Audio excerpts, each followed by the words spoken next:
Ya, pemirsa, penyanyi sekaligus politikus PDI Perjuangan Edo Kondologit mengaku marah atas kabar mengenai adik iparnya yang meninggal dunia di dalam sel tahanan, diduga akibat dikeroyok oleh sesama tahanan. Seperti apa kronologisnya? Saat ini sudah bergabung bersama kami ada Edo Kondologit dan juga Kabid Humas Polda Papua Barat, AKBP Adam Erwindi. Selamat sore Bapak-Bapak. Selamat sore, Mbak. Ya. Pertama saya ingin ke Bang Edo Kondologit terlebih dahulu. Bang Edo, ini bagaimana peristiwa ini Anda mengetahui bahwa adik Anda meninggal dunia akibat dianiaya di dalam tahanan? Seperti apa kronologisnya? Jadi kronologisnya begini, Mbak. Tanggal 27 pagi, kurang lebih jam 6 pagi, ibu dari korban adik saya ini bertemu dengan mamanya. Dia bawa 2 botol minuman yang mamanya tidak pernah lihat begitu. Nah, waktu itu kemudian mamanya tanya, ini botol dari mana? Karena dia dalam keadaan mabuk, mamanya marah. Langsung dia buang tuh 2 botol itu ke laut gitu. Nah, itu peristiwa itu belum diketahui di sebelah rumah itu ada yang meninggal itu, yang kasus pembunuhan itu di sebelah itu. Dan dikatanya beserta pemerkosaan itu kan begitu.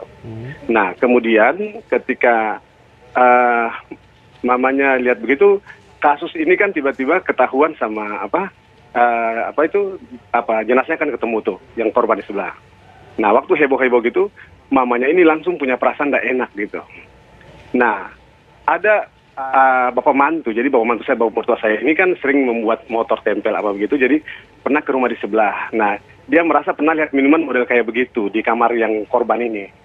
Nah, berdasarkan itu, mama mantu saya ini dia merasa waduh, saya takut ini anak saya yang berbuat. Dia masuk ke kamar, dia berdoa 2 kali setelah dia keluar.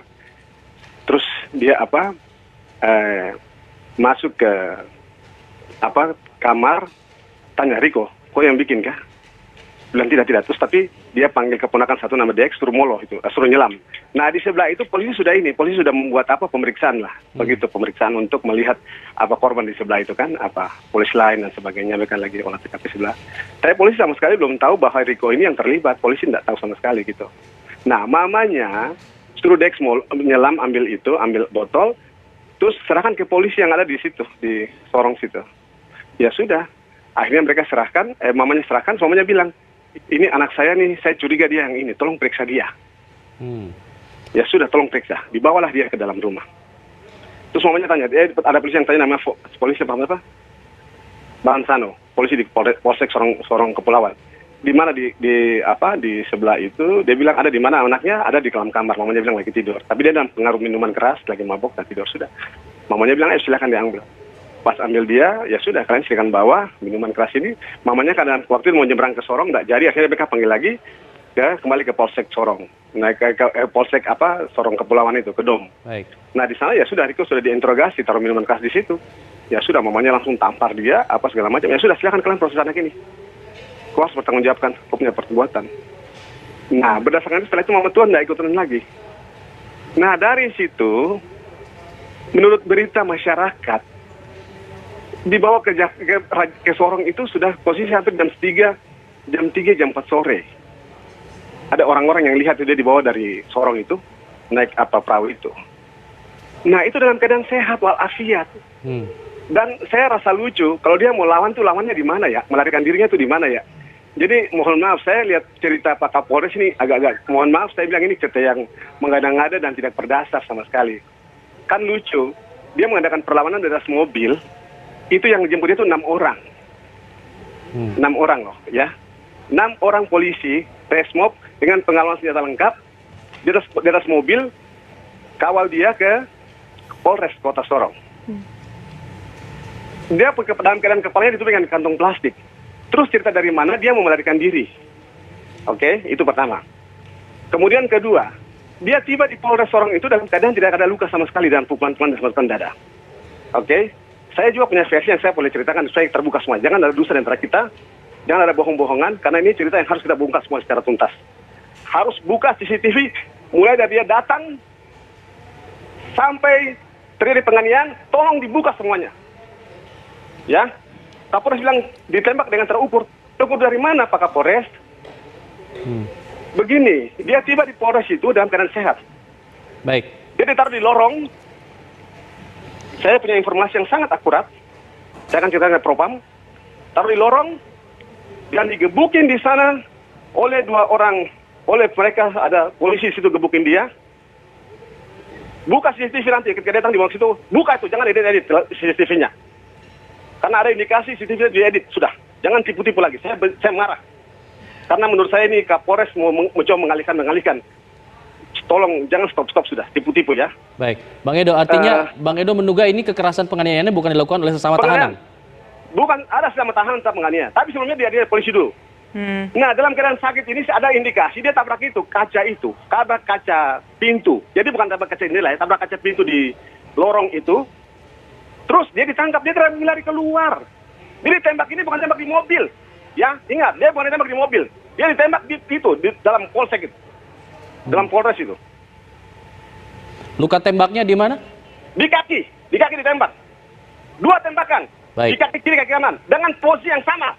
Polisi tidak membuka, kita buka keluarga, dan kita lihat posisi tembakan itu sama persis, kaki kiri, kaki kanan sama persis. Baik. Oke. Ya, artinya ini ada, jangan tipu-tipu omong kosong ya, jangan omong kosong. Oke, silakan. Buka itu CCTV, buka visum. Oke. Kali kemarin jenazahnya saya ke otopsi. Baik, sekarang coba kita konfirmasi kepada kepolisian, Pak Adam.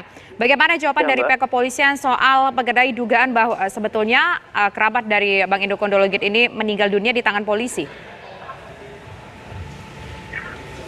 Oh iya Mbak, kami sudah merespon itu, Bapak Kapolda sudah langsung merespon dengan adanya kejadian itu, dengan membentuk sebuah tim khusus yang dipimpin oleh Dirkrim dan Kabid Propam untuk mengecek apabila ada prosedur ataupun hal-hal yang melanggar aturan SOP yang dilakukan oleh personil Polres Sorong Kota, baik di penjagaan maupun para penyidik yang melakukan penangkapan itu.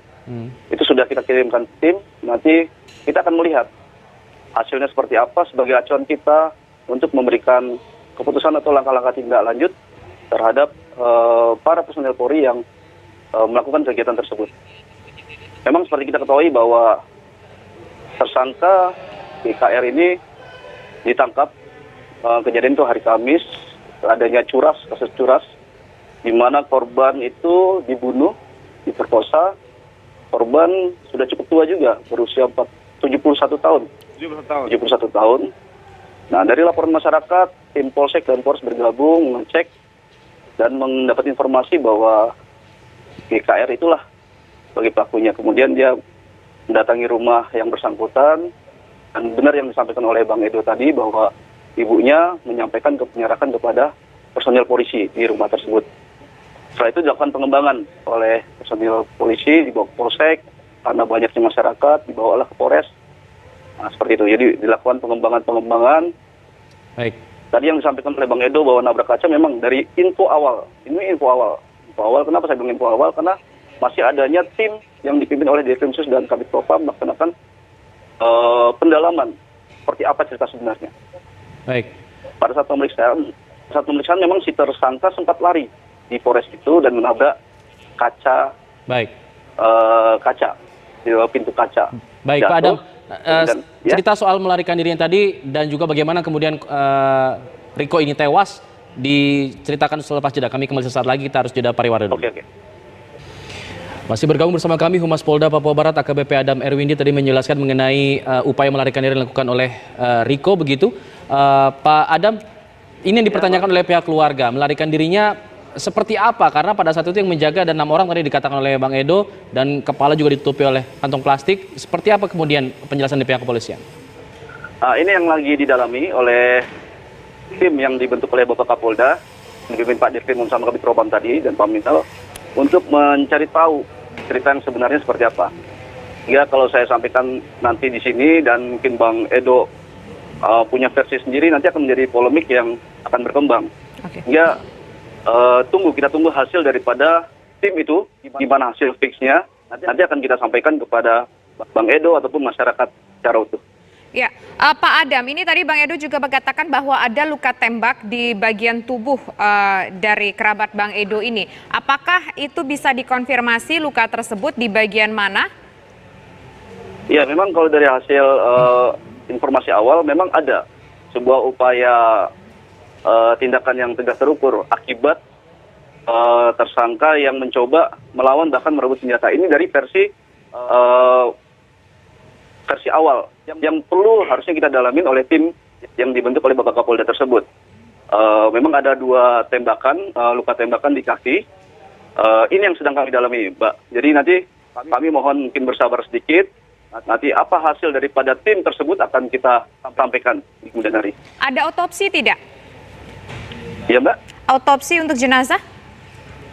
Otopsi tidak dilaksanakan karena dari penyidik keluarga langsung menginginkan dikubur seperti itu. Enak aja, saya bantah. Baik, Bang Edo silakan.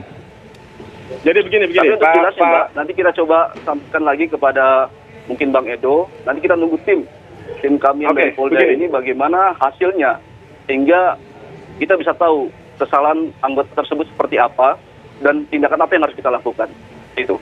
Baik, Bang Edo silakan. Oke, jadi begini. Saya jelaskan ya. Kalau mohon maaf Pak Adam. Pak Adam sampaikan bahwa kita yang meminta untuk tidak dilakukan otopsi itu salah besar, Pak. Karena justru saya yang meminta, Pak. Saya punya rekaman ketika pembicaraan dengan Pak Kanit dari ini, saya ada rekam dan saya punya bukti itu. Saya minta, kita yang minta. Saya minta untuk diotopsi. Sebelum dikasih ke kita. Saya bilang tolong diotopsi dulu, di visum baru dibawa ke kita. Oh, kita tidak bisa karena kita tidak punya ini, kita cuma bisa mungkin visum saja. Dan dibilang dia tidak pernah, dan Pak, saya mau tegaskan, tidak pernah diinformasikan ke kita ada tembakan. Yang diinformasikan cuma penganiayaan oleh tahanan. Tidak pernah diinformasikan kepada kita ada tembakan. Jadi ini harus jelas dulu. Ya, Bang, jadi kita justru kita keluarkan. Tapi alasannya begini, alasannya tidak diadakan otopsi karena katanya kita tidak punya alat-alat di Kota Sorong, harus dibawa lagi ke Makassar, butuh waktu lagi. Jadi artinya kita bilang ini yang perlu kami dalami lagi, Bang Edo. Itu harus kami dalami lagi. Iya, supaya dalami supaya ini jadi sama versi penyidik, nama tim yang dibentuk Pak Kapolda akan kita dalami lagi. Seperti apa cerita sebenarnya untuk kita tindak lanjuti. Betul, karena supaya biar semua jelas, Pak. Jadi kita ini nggak mau jadi kita bersandiwara-sandiwara terus gitu loh. Karena kita mencari keadilan. Pak Kapolda sudah pastikan janjikan kepada Bang Edo juga bahwa mereka akan meminta tegas bila ada anggota. Baik Pak Adam, Pak Bang Edo satu-satu boleh? Iya boleh. Baik, silakan Bang Edo menyelesaikan sedikit. Iya, jadi begini. Saya sudah berkomunikasi dengan Bapak Kapolda, Bapak Wakapolda, dan Bapak Kapolri pun tadi sendiri sudah menelpon saya. Beliau menyampaikan permintaan maaf dan beliau akan menindak kasus ini dengan jelas. Saya cuma minta satu, saya bilang Pak, kita ini meminta supaya kasus ini diselesaikan dengan seadil-adilnya dan sejujur-jujurnya supaya ada rasa keadilan. Baik. Jangan ada usaha untuk melindungi kejahatan di dalam institusi negara yang tugasnya melindungi masyarakat. Oke, baik, karena silakan. akan jadi presiden buruk kita ke depan. Artinya kita ingin ada proses hukum yang jujur, yang adil, dan dibuka setransparan mungkin. Kalau Pak Kapolres bilang ini penembakan dari mobil karena dia berusaha melarikan diri, kita bisa ketawa sebagai keluarga. Bagaimana mungkin ini anak yang ramah, ini anak ini sebenarnya anak yang baik sekali. Baik, dia tidak jarang berkelahi, tapi dia bisa lawan 6 orang yang bawa senjata. Terus kalau bawa dia di mobil, dia melarikan di borgol dong, Pak Kapolres. Aduh, jadi sudahlah, kita mau adil lah, bicara yang benar aja gitu. Oke, silakan Pak Adam. Ya, jadi setelah dilakukan upaya tegas terukur tersebut, yang akan kami dalamin lagi bagaimana cerita sebenarnya, dibawa ke rumah sakit. Setelah dibawa ke rumah sakit, kemudian dikembalikan lagi ke Polres untuk dilakukan interogasi, sempat diberi makan dan lain-lain. Nah, di dalam sel itulah dari rekaman CCTV yang ada, memang sempat ada satu orang tahanan atas nama HE itu yang melakukan penganiayaan, itu terekam. Jadi baru dilaporkan kepada piket jaga ada yang pingsan, dibawalah ke rumah sakit. Nah, dalam perjalanan rumah sakit sampai rumah sakit masih ada nadi, itu dokternya menyampaikan demikian, sekitar 5 menit sampai 10 menitan di rumah sakit baru yang bersangkutan meninggal dunia. Pak, penganiayaan itu diterima oleh kerabat Bang Edo setelah sudah ada penembakan atau bagaimana? Penganiayaan yang mana nih? Penganiayaan yang diterima oleh kerabat Bang Edo dari tahanan tadi yang Anda sampaikan? Itu setelah ini. Setelah kita bawa ke rumah sakit karena adanya upaya dari penyidik yang tadi versi kami mencoba merebut senjata, ya. Baik. Terus dia kan ada luka di kaki, dibawa ke rumah sakit untuk diobati. Setelah diobati, baru dibawa kembali lagi ke Polres untuk pemeriksaan lanjutan ataupun diberi istirahat. Nah, pada saat dimasukkan dalam sel tersebut itulah terjadinya seperti itu. Pak Adam, tadi Anda katakan ada beberapa kali itu ada CCTV sel yang mungkin menjadi saksi itu yang sampai saat ini didalami oleh tim khusus tersebut tentang kebenaran daripada cerita tersebut. Baik. Nah, jadi dari versi itulah sehingga setelah adanya penganiayaan di dalam sel itu dibawalah ke rumah sakit dan meninggal di rumah sakit. Tapi nggak usah khawatir Bang Edo, kita sudah dari Polres Pak Kapolda sudah berkomitmen siapa yang salah, baik yang piket karena teledornya, piket tahanan, pun penyidik tadi dalam melaksanakan kegiatan tegas terukur tersebut tidak sesuai SOP dan prosedur, Pak Kapolda akan menindak tegas itu. Bila Jadi mereka salah. begini Pak. Ya. Baik, saya sedikit minta saja Bang Edo begini. terakhir. Baik, Bang Edo Iya, sebentar. permintaan saya terakhir begini. Saya minta untuk CCTV itu dibuka dari awal Riko tiba di Polres itu Baik. sampai ketika dia aniaya, supaya kita pastikan CCTV-nya dibuka aja. Kalau kita memang harus, kalau mau ini udahlah, tidak usah kita ini, silakan buka, ya sudah kita lihat sama-sama. Oke, Baik. baik. Apakah yang terjadi, supaya ada rasa keadilan. Karena mohon maaf, ada indikasi hasil yang CCTV ini bisa diedit ya, saya tidak mau. Baik. Oke, baik. Tolong dibuka yang jelas semuanya. Baik, Baik, terima terima kasih. kasih Supaya Bang jangan ada Edo. dusta di antara kita. Baik, terima kasih Bang Iya. Edo dan juga terima kasih AKBP Adam atas waktu yang bersama kami di program Kabar Petang. Kita berharap agar kasus ini bisa segera terungkap.